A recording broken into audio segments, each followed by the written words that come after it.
Hello guys, welcome back to the channel. My name's Rob, this is the Hobby Desk, and today we're talking Vapnartak. What's a Vapnartak? Well, looking at the title of the video, you'll know that it's the biggest wargame show in York, and it's put on by the York Wargames Society. Now, I've never been to Vapnartak before. I don't even know what a Vapnartak is. From a little bit of research online, I think a Vapnartak is something to do with a Viking attack, or where they all got together, gathered their weapons, and then decided to go and fight people. That's not what happened here. There was a lot of people here, but there was no fighting. Not that I saw anyway. Yeah, so where do we begin? I think it's sort of regarded as the big show to kick off the War Games sort of show scene in the UK, especially in the north, where I'm from, up north, up north. And it's been put on by the York Wargames Society. I believe it's been going for 20 odd years, or maybe more, in some capacity or another. And yeah, I'd seen it last year, didn't go. This year I'm trying to make a conscious effort to get to more shows and do a bit more, be a bit more sort of involved and have a look around. So yeah, in my infinite wisdom, I decided that on a nice cold Sunday morning in February, I would get up early, 5:30, get sorted, get my 8-year-old son sorted, drive off to meet my mate and pick him and his son up, and then we'd do the 2.5-hour drive to York for this show. So yeah, we did. Went, left nice and early.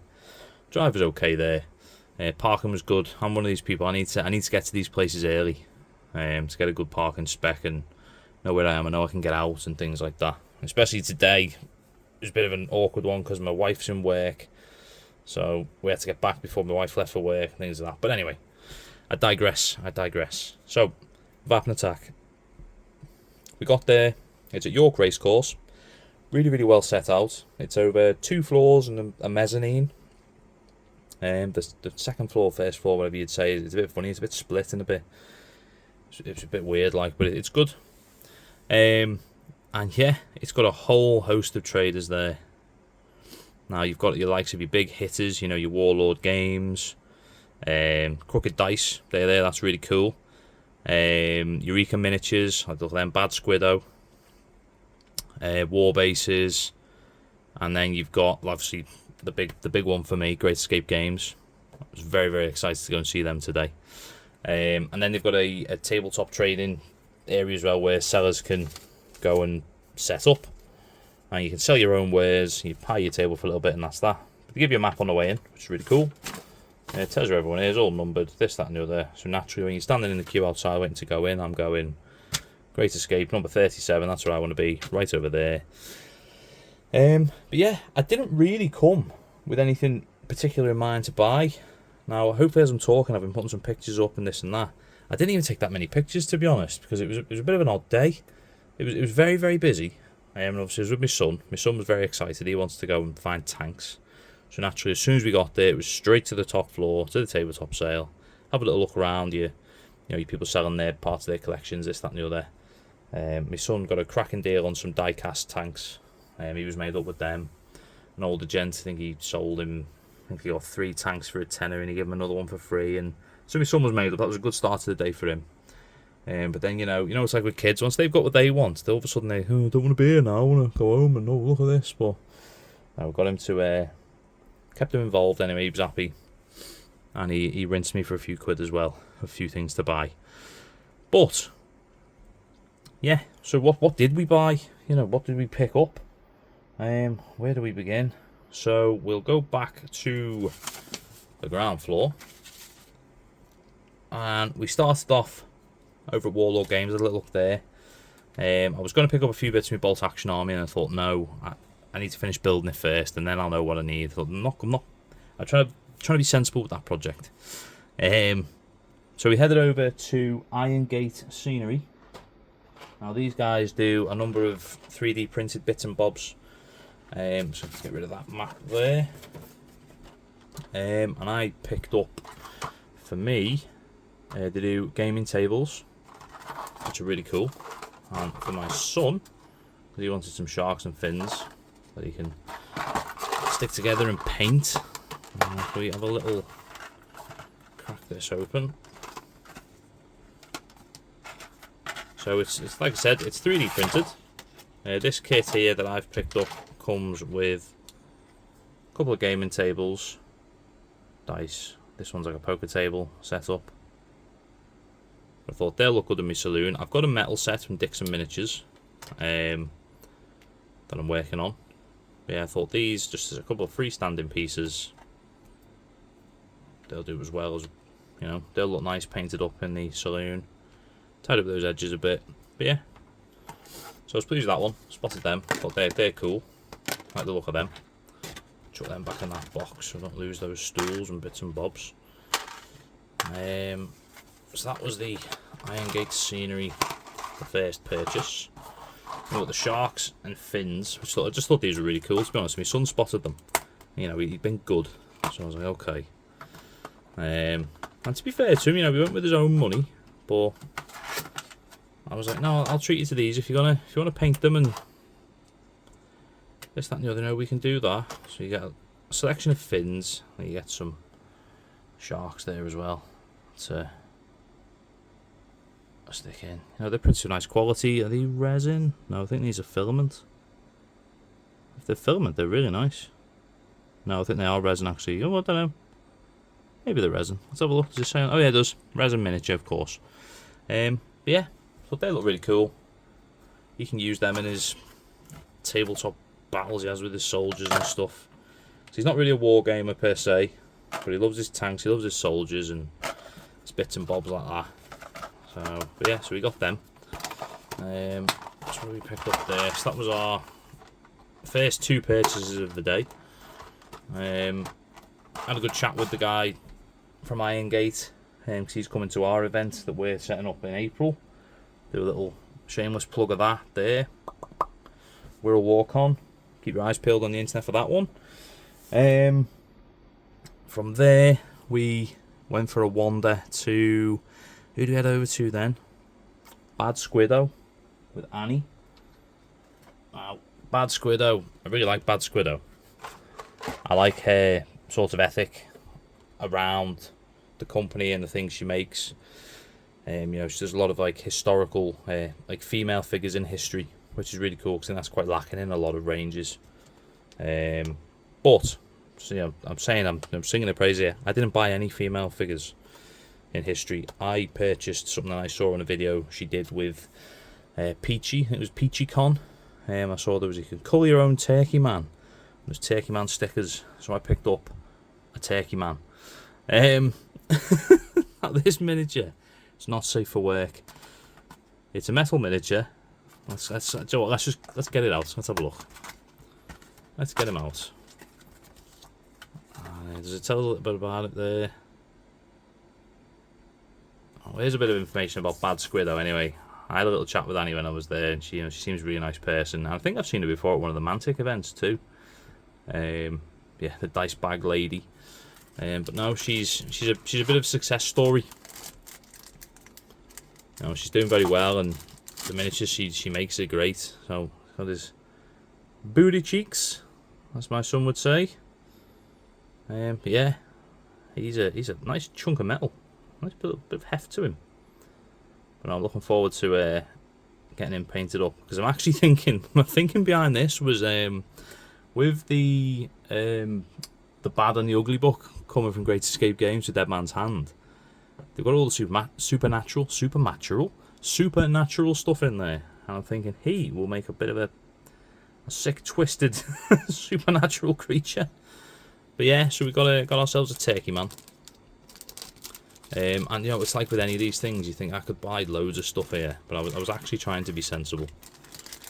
Because yes, I know I've got too many projects on the go, and I'm not going to get everything finished, and blah blah blah. Looking at you, TK, you sound like my wife. Yeah, got a Turkey Man. Pleased with that, made up with that. My son thought it was hilarious too.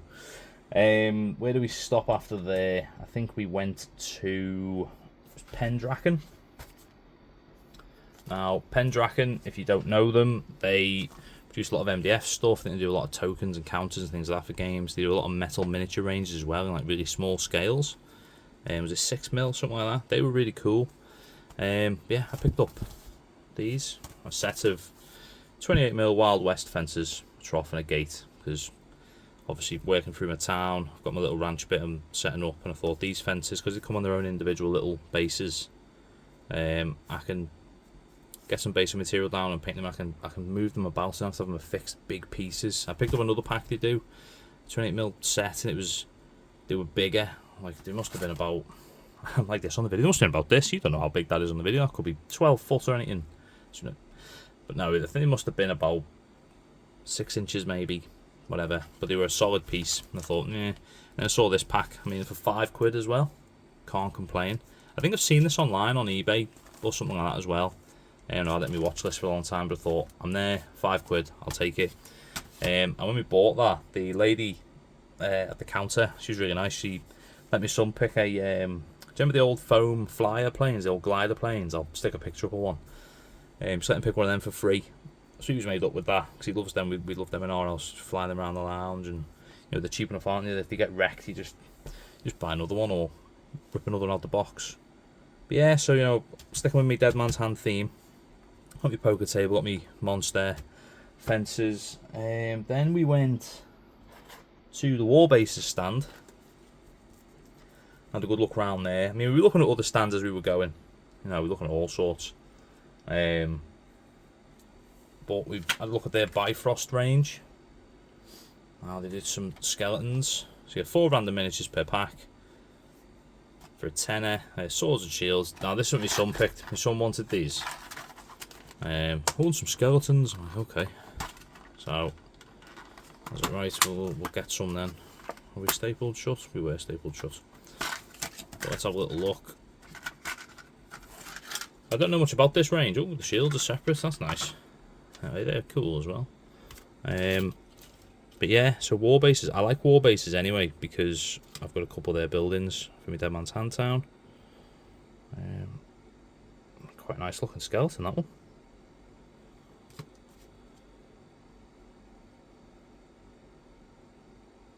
Yeah.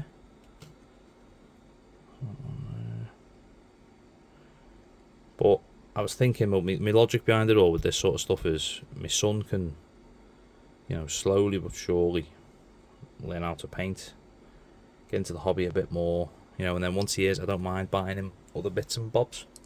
Like, he kept going about tanks, and we saw a wonderful, I think it was a Rubicon kit of the King Tiger, or Tiger 2. Like modelled interior and everything, it just looked great, and he fell in love with it, and I was like, no mate, it's just not, it's not at our level at the moment, buddy.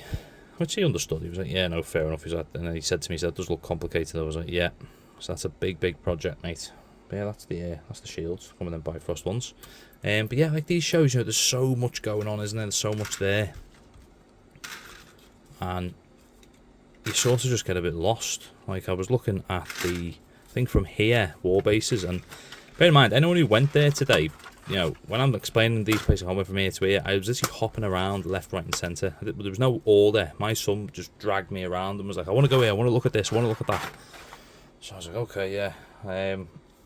So when I'm explaining where I've been here, people who were there probably thought, Christ, this man's actually bounced around like a pinball on a pinball machine. But we went to the Foundry stand. Now that was impressive. You could see that through the window from outside when you were queuing up.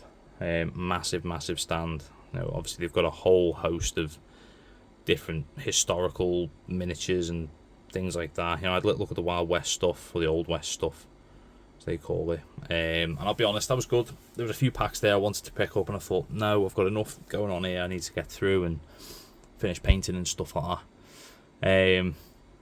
But yeah, that was a really impressive stand. And what was next to them? I can't think of the one that was next to them. Let me consult the map a moment, because that was equally as impressive as well. So we had, was it Griffin Beast maybe? Griffin Beast were in the corner, I think, by them. Who were they? I'm not sure. On the map here it says, is that the right floor? I'll put the map in, you can have a look, can't we? Yeah, Wargames Foundry 15, 17, Dave Thomas. Never heard of Dave Thomas before. I had a good look at that stand as well. Loads of really cool stuff there. I'm sure there's people, or maybe people watching this video going, Dave Thomas is blah blah blah, and they're all really good and great. Because I'll be honest, there was a lot of historical stuff here that I've heard of, but you know, I'm not into that side of it really. So yeah, that was a little bit like, oh, okay, like Gripping Beast with the Saga stuff. I've got a Saga warband in the cupboard, Viking one. I haven't built it. Don't know how to play Saga. I just bought it one day because like, that is really cool. But yeah, so we hopped around and bits and bobs, and my son got his skeletons, my son's got his tanks. There's a couple of people with, I think, was it with the seventh City Collectibles or something? I think that was the name of them. Yeah, I've got a leaflet here. That one. Yeah, 7 City Collectibles, buy sell trade. They had all sorts there, all sorts, like historical bits, Warhammer bits. They had 2 big tubs full of just like old Warhammer miniatures. Some of them a bit battered, things like that. But one of the big tubs was basically a pound of miniature, so my son picked a few things out of there that he liked the look of. Again, he doesn't play Warhammer or anything like that, he just liked the look of them to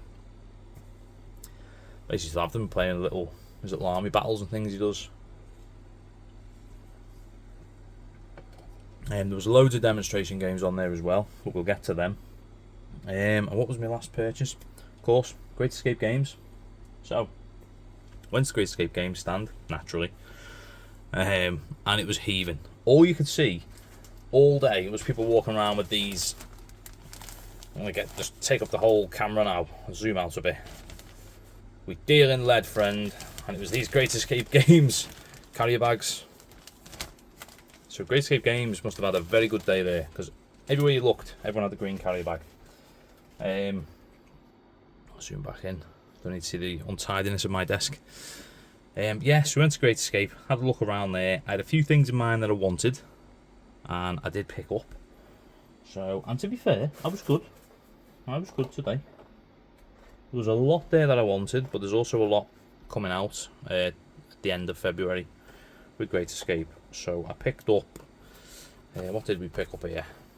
Got some Dead Outlaws. Now, I might already have some Dead Outlaws, because I bought some Casualties a while ago, and I can't for the life of me remember what they were. I know I got Strangers, but I can't remember if I got Dead Outlaws, which it's not a problem if I have. You know, they'll get used. They're not going to go to waste. More dead for the streets. Yeah, there's one guy. There's another guy face down. Bit of flash on him. Need a little clean up, but hey ho. No problem. There's another one. I might drill a couple of holes in him. Make him look a bit more. Make him look a bit more dead. Yeah. So we got a pack of the Dead Outlaws. That pack. I also got some Dead Pinkertons. Now I don't have any Pinkertons at the moment, but I have been looking at, is it Artisan Designs maybe? They're Pinkertons? Oh, they're very, very nice miniatures. Get the fluff out. This stuff's great, by the way, for stippling on mud and snow. Just to, rip a bit off, stick it in the end of one of your paintbrush tubes, so your things that cover the end of your paintbrushes, and yeah, dab it on with that. So yeah, some Dead Pinkertons, really, really nice. One again, bit of flash on them, whatever. And there's another one. I still can't decide what I want to do with the dead guys, whether I want to base them or I want to get some like plastic cards or something, maybe, and cut around them roughly, do something like that. But yeah, don't really know. So we picked up them, and then we also picked up, put that back in there, picked up something I've had my eye on for a while with Great Escape. The Mountain Men. No idea how they play in the game. All I know is that this miniature is really cool. I mean, look at the size of them compared to the building in the background. Now, the Mountain Men, so cool. The designs of them are awesome. Just look at those guys. It says here, long gone to the hills, descending only when necessary, mean and surly even in their friendliest moments. Their reclusive nature and rugged demeanour suggest a life shaped by harsh terrain and solitude. Mountain men bring all their cunning to the game, allowing a shot after 3 move actions, re-roll a dice that affects one of their characters, use traps to bring an opponent's activation to a bloody end, and finally remove all under fire markers from a single character. So yeah, they sound really good. And also, they've just got that little bit of like, do you know The Revenant? The film The Revenant with Leonardo DiCaprio? Got a bit of a feel of that to them, which I really like the look of. There's our Mountain Men card. Knife fighter. Mountain men armed with a pistol and knife may re-roll their own hand-to-hand score if they wish. The second result applies. Lay of the land. Suit of stiffened skin. Oh god. 1 less damage when they lose hand-to-hand, resulting in them taking no damage. Yeah, let's have a little look at the metal, shall we? I really like Great Escape Games metal miniatures. I'm a big fan of these. Oh, look at that. That is a lovely handful of metal there. Bet you never thought I'd say that, would you? Oh yes, there he is. Look at this guy. Look at this guy. Crikey, these are big chunky fellas, these. Yeah. Just get my big hands in the way here. Too excited. Bases as well. Always love bases. Is there 7 guys in here? Oh my god, there is. Okay, so this guy. 1. Again, they're all like trappers and stuff like that, aren't they? They look really cool. 2.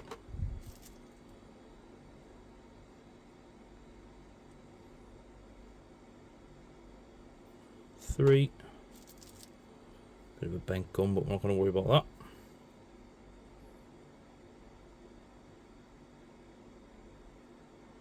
4. They're big chunky chaps, these. I suppose mountain men are meant to be big surly fellas anyway, aren't they? Look at him. Just looks great. Yeah, very excited to get around to painting these. Who's this chap here? Look at him there. Look how cool he looks. And then the big man himself, the man I bought it for, really.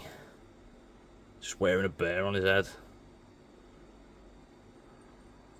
Lovely, and he's a nice, chunky, weighty miniature. Really weighty and really chunky. But yeah, so that was my purchases today. Got what I always love, Bookmark from Great Escape Games, The Bad and the Ugly. Oh wait, no, it wasn't all my purchases, it wasn't. I got these things as well, also from Great Escape Games. AK paint markers. These are wonderful. These are really cool. Can't even see the colours. But yeah, whole host of colours. They had them for £2 each, or what was it? Was it £2 each? £3 each? Tenner for 6. Yeah, that was it. I think it was 6 for £10 or £2 each. Yeah, because I got 7. I was the awkward one. I spoke to Mark at Great Escape and was like, I'll be the awkward fella. I'm buying 7 of these. And he just laughed. Yeah, so got more of them in different colours because they're brilliant, absolutely brilliant. I think they're going to come in really handy with my bolt action project. And a £2 a pen, I couldn't say no. So yeah, we obviously Great Escape. I had a good chat with Mark from Great Escape as well about The Bad and the Ugly. They had the rulebook on hand, so I got to have a look at that little picture up there. They had all the miniatures painted, the new miniatures coming out with The Bad and the Ugly. That was really cool. And there's one miniature that was in that cabinet that drew my eye straight away, and I'll pop a picture up. And if you've seen Godless, Frank Griffin from Godless, as soon as I watched that show, I was like, I need this man as a miniature. I need him. I need him on tabletop in some form. And they've done one. And he's coming out, and he looks spectacular. Looks really cool. And I was chatting to Mark about that. And then he mentioned a few other sort of Western shows and stuff that I should have a look at. Yeah, so I've got plenty of stuff to watch now as well. Yeah, so that was my purchases anyway. That's what we bought. So overall, sort of feelings on the show. For me, I really enjoyed it. I really liked it. as with any of these things, I think I would enjoy it more if it was closer to home, because it was like a 2 and a bit hour drive. Which, you know, that's fine. You know, we travel to these things. But yeah, there was. I don't want to sound negative, because I don't mean it in a negative way. I think the thing with these shows is there's never anything there that you can't buy online, and that sounds awful. Like, for example, the Great Escape Games bits and bobs, I could order them online if I wanted. I could have ordered these online, never left my house, and they'd be here in the week. You know, Great Escape's got really fast shipping as well. But there's something nice about going to a show, isn't there, and interacting with the people behind the company. You know, having a chat with them, like chatting with Mark, and then Stuart was there as well from Great Escape.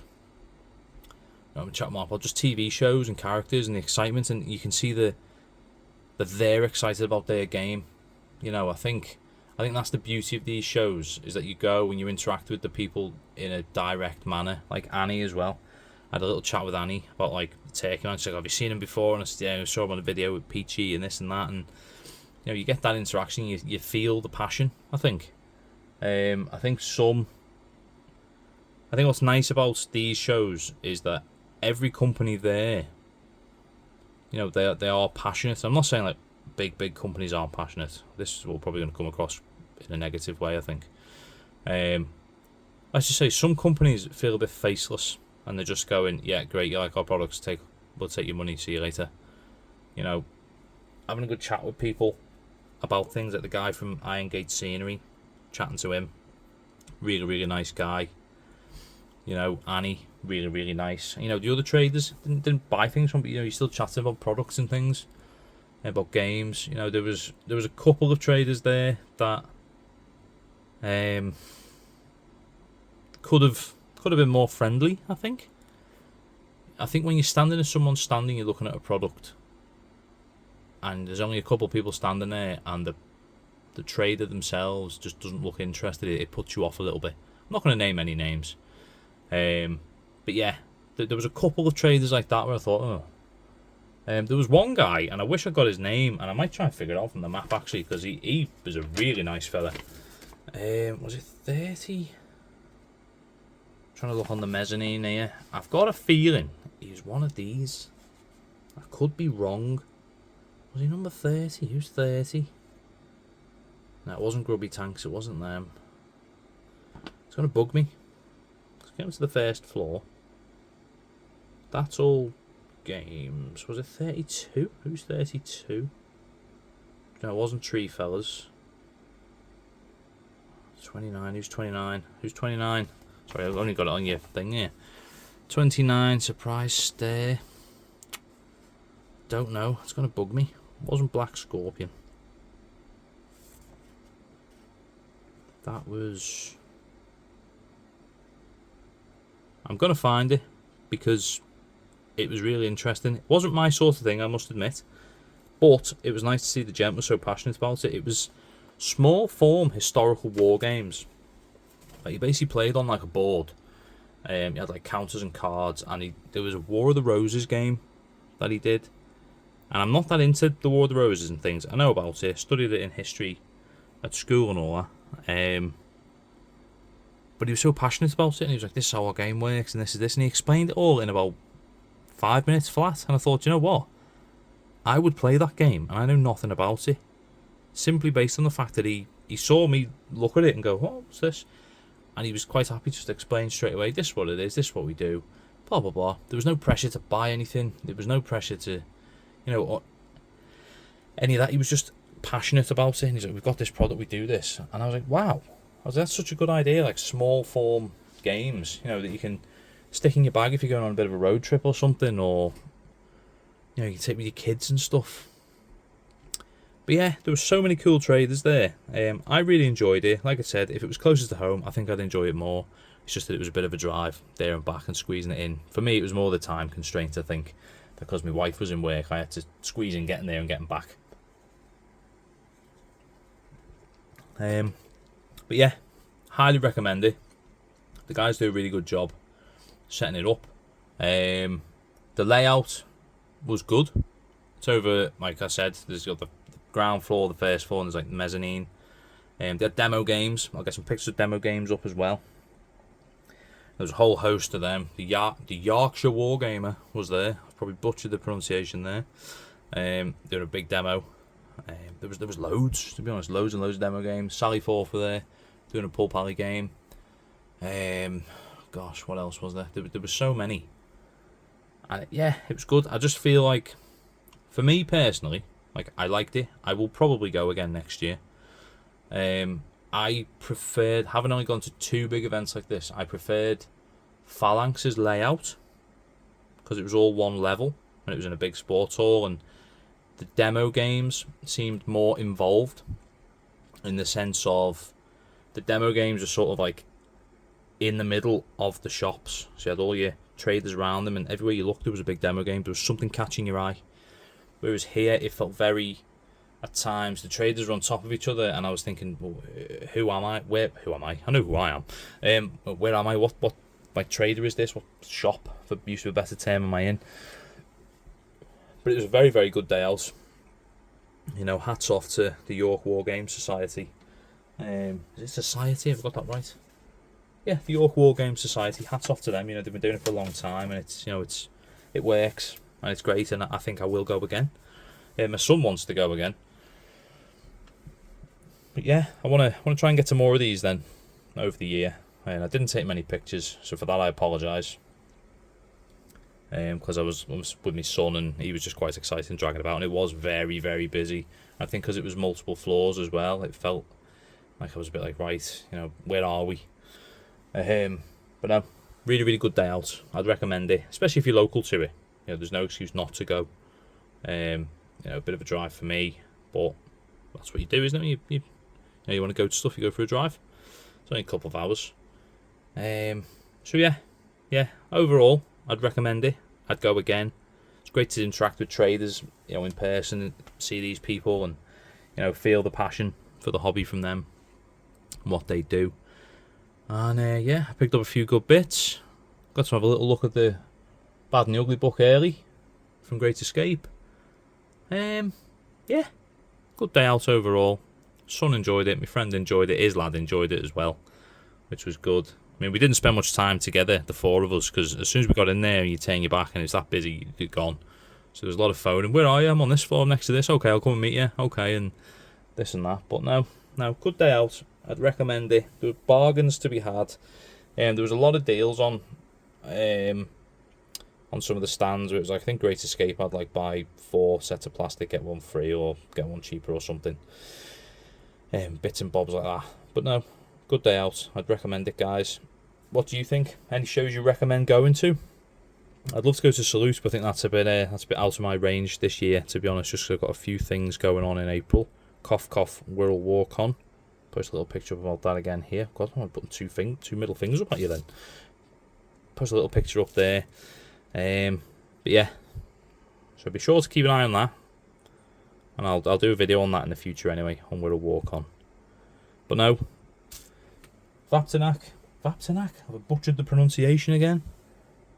Vapnartak, not Vapnartak. Jesus, man.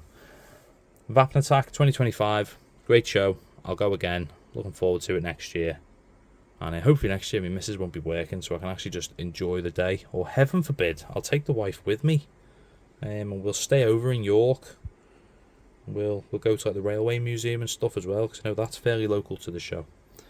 So yeah, that was it for today, guys. Sorry I've waffled on a bit there. Hopefully you've seen some pictures of the show as we've gone along, and I've talked about stuff and bits and bobs. I've now got to somehow filter all this into the hobby plan, which is, yeah, more. The pile grows. So yeah, I hope you've enjoyed the video. I recommend going, checking out. And if you went, what did you think of the show? You know, did you pick up any bargains, get any stuff that you needed? You know, what were your thoughts on it? Yeah, that's everything from me for today, guys. If you've liked it, you know, give it a like, share, follow, subscribe, send it to your mum, your auntie, your dog, whoever you think might enjoy it. And I will see you on the next one. Catch you soon, guys. Ta-ra.